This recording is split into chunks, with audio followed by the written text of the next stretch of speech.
ইসরায়েলের মিলিয়ন ডলারের অত্যাধুনিক মিসাইল অপচয় করাতে ইরান এবার ব্যবহার করছে স্রেফ কয়েক টাকার রঙের প্রলেপ। সামরিক পরিভাষায় একে বলা হয় ডিসেপশন ট্যাকটিক্স। অত্যাধুনিক ড্রোন আর স্যাটেলাইটের চোখকে ফাঁকি দিয়ে শত্রুর অস্ত্রভান্ডার শূন্য করতে তেহরান তাদের মাটিতে হুবহু MI-17 হেলিকপ্টারের নিখুঁত নকশা এঁকেছে। ওপর থেকে ড্রোনের অপটিক্যাল সেন্সর এই 2D ছবিকেই আসল হেলিকপ্টার ভেবে টার্গেট লক করে। ফলে শত্রুর মহামূল্যবান প্রিসিশন গাইডেড মিসাইলগুলো সস্তা রঙের ওপর পড়ে পুরোপুরি নষ্ট হচ্ছে।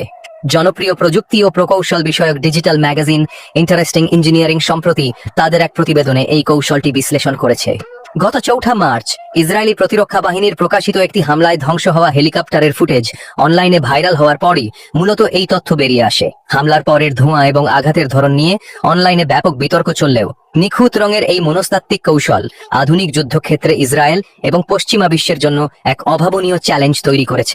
ইসরায়েলের মিলিয়ন ডলারের অত্যাধুনিক মিসাইল অপচয় করাতে ইরান এবার ব্যবহার করছে স্রেফ কয়েক টাকার রঙের প্রলেপ।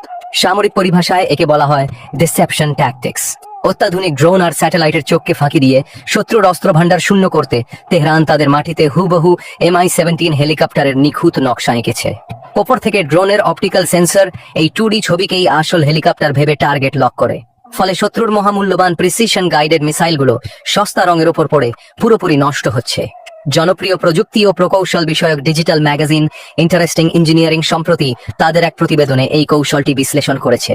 গত 4 মার্চ ইসরায়েলি প্রতিরক্ষা বাহিনীর প্রকাশিত একটি হামলায় ধ্বংস হওয়া হেলিকপ্টারের ফুটেজ অনলাইনে ভাইরাল হওয়ার পরই মূলত এই তথ্য বেরিয়ে আসে। হামলার পরের ধোঁয়া এবং আঘাতের ধরন নিয়ে অনলাইনে ব্যাপক বিতর্ক চললেও নিখুঁত রঙের এই মনস্তাত্ত্বিক কৌশল আধুনিক যুদ্ধক্ষেত্রে ইসরায়েল এবং পশ্চিমা বিশ্বের জন্য এক অভাবনীয় চ্যালেঞ্জ তৈরি করেছে।